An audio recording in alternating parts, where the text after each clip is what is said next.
예, 오늘은 원리 강의 중에 창조 원리, 그 중에서도 6번 인간을 중심한 무형실제 세계와 유형실제 세계에 대해서 말씀을 올리고자 합니다. 인간은 눈에 보이는 세계인 이 유형실제 세계와 또 눈에 보이지 않는 무형실제 세계, 양 세계를 동시에 바라보고 살아야 하는 그런 존재인 것입니다. 그렇기 때문에 눈에 보이지 않는 세계의 연계를 아는 것은 지상에 살면서 대단히 중요한 사항이 아닐 수 없다는 것입니다.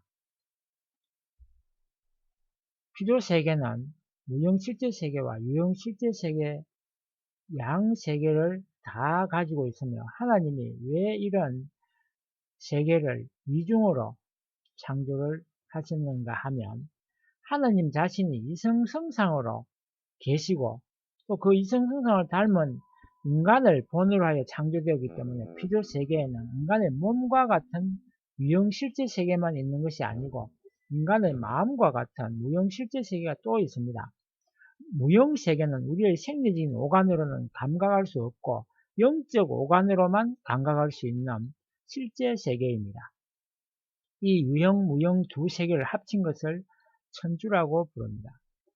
마음을 알지 못하고는 그 사람의 인격을 알 수 없듯이 하나님을 알지 못하고는 인생의 근본 의의를 알 수 없으며 무형세계를 모르고는 유형세계를 완전히 알 수 없습니다.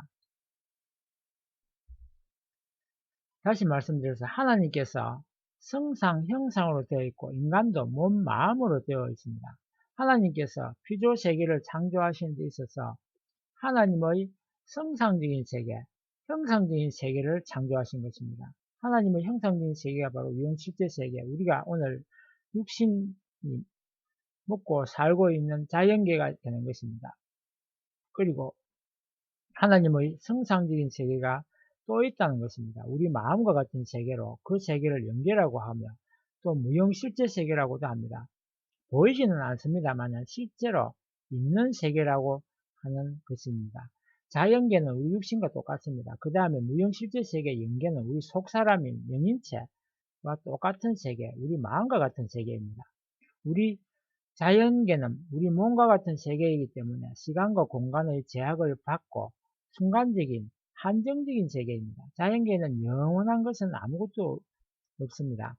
또 시간이 지나면 이 시간은 다시 오지 않습니다. 그래서 이 자연계 유형실제 세계는 우리 몸과 같은 세계이고 무형실제 세계를 연계라고 하는 것은 우리 마음과 같은 세계이기 때문입니다. 우리 마음은 시간과 공간을 초월합니다. 우리 몸은 여기에 있어서도 우리 마음은 집에서 갔다 올 수 있고 또 마음이라고 하는 것은 영원하고 무한합니다. 과거로도 갈 수 있고 미래로도 갈 수 있습니다. 그래서 무형실제 세계의 연계는 우리 마음과 같은 세계로서 속사람 영인체와 같은 세계로서 시간과 공간의 제약을 받지 않고 영원하고 무한한 세계라고 하는 것입니다. 여러분, 자연계가 있다고 하는 것을 어떻게 인식할 수 있습니까? 육신의 오감 때문에 이 자연계를 인식할 수가 있는 것입니다. 마찬가지로 우리 인간에게는 영적 오감이 있었습니다. 영적 오감을 통해서 연계를 보고 느끼고 감지할 수 있었는데 타락함으로 말미암아 영적 오감이 마비가 되어서 연계의 사실을 모르고 내 영인체에 대해서도 무지한 상태에 떨어지게 된 것입니다. 만약에 육신의 오감이 마비되었다고 합시다. 식물인간이 되었다고 한다면 자연계가 있는지 없는지 내 육신이 있는지 없는지 모르는 상태로 전락해버리는 것입니다. 마찬가지로 영적 오감이 있었는데 영적인 오감이 마비된 겁니다. 그래서 내 영인체가 있는지 없는지 연계가 있는지 없는지를 모르는 상태로 전락되었다는 것입니다. 성경에서도 보면 창세기 2장 7절에 하나님께서 흙으로 먼저 사람을 지었다고 했습니다. 흙으로 인간을 지었다 하면 자연계의 모든 요소를 가지고 인간을 창조했다는 말이 되겠습니다. 우리 인간의 육신을 창조했다는 말씀입니다. 그리고 코에다가 생기를 불어넣었으니 생명이 되었다는 말은 속사람 영인체를 창조해서 넣어주셨다는 말이 되는 것입니다. 또 전도서 12장 7절에 보면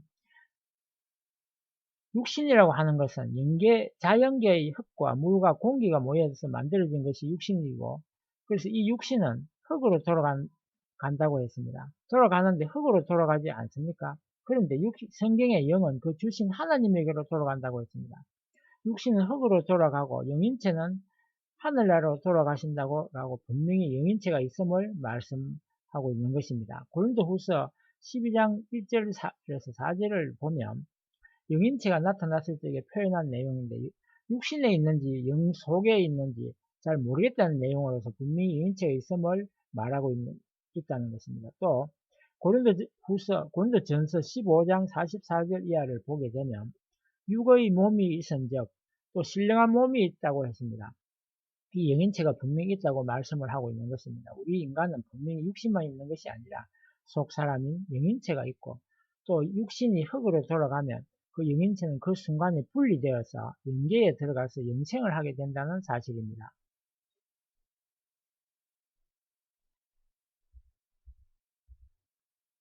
필요세계에 있어서 그러면 인간의 위치는 어디일까요? 필요세계의 주관자로 있다는 것입니다. 첫째, 하나님은 인간을 필요세계의 주관자로 창조했기 때문입니다. 필요세계는 하나님에 대한 내적인 감성을 갖추지 못하고 있습니다. 그러므로 하나님은 이 세계를 직접 주관하지 않으시고 이 세계에 대한 감성을 갖춘 인간을 창조하시어 그로 하여금 필요세계를 직접 주관하도록 하셨습니다. 유형세계를 주관할 수 있는 육신과 무형세계를 주관할 수 있는 영인체로 구성된 인간은 유형, 무형 두 세계를 모두 주관할 수 있다는 것입니다. 필요세계의 또한 인간의 위치는 필요세계의 매개체로서 화동의 중심체로서 창조하셨다는 것입니다. 인간의 육신과 영인체가 수수작용에 의하여 합성일체화 함으로써 하나님의 실제 대상이 될 때 유형, 무형 두 세계도 이 인간을 중심하고 합성일체화 함으로써 하나님의 대상 세계가 되는 것입니다. 그리하여 인간은 두 세계의 매개체가 되는 것이고 또한 피조세계의 화동의 중심체가 되는 것입니다. 이 말은 인간을 중심하고 이 유형세계와 무형세계가 서로 교류하고 교통할 수 있게 되었다는 것이고 그 중심에 인간이 있다는 이야기가 되는 것입니다. 그리고 피조세계에 있어서 인간의 위치는 천주를 총합한 실세상이라는 것입니다. 하나님은 나중에 창조하실 인간의 성상과 형상을 실체적으로 전개하시어 먼저 피조세계를 창조하셨습니다. 영인체의 성상과 형상의 실체적인 전개로서 무형세계를 창조하셨기 때문에 영인체는 무형세계를 총합한 실제상이며 육신의 성상과 형상의 실체적인 전개로서 유형세계를 창조하셨기 때문에 육신은 유형세계를 총합한 실제상이 되는 것입니다. 따라서 인간은 천주를 실체적으로 총합한 실제상이 되는 것이니 인간을 소우주라고 하는 이유는 바로 여기에 있는 것입니다. 이상 무형실제세계와 유형실제세 양세계에 대하여 말씀을 드렸습니다. 감사합니다.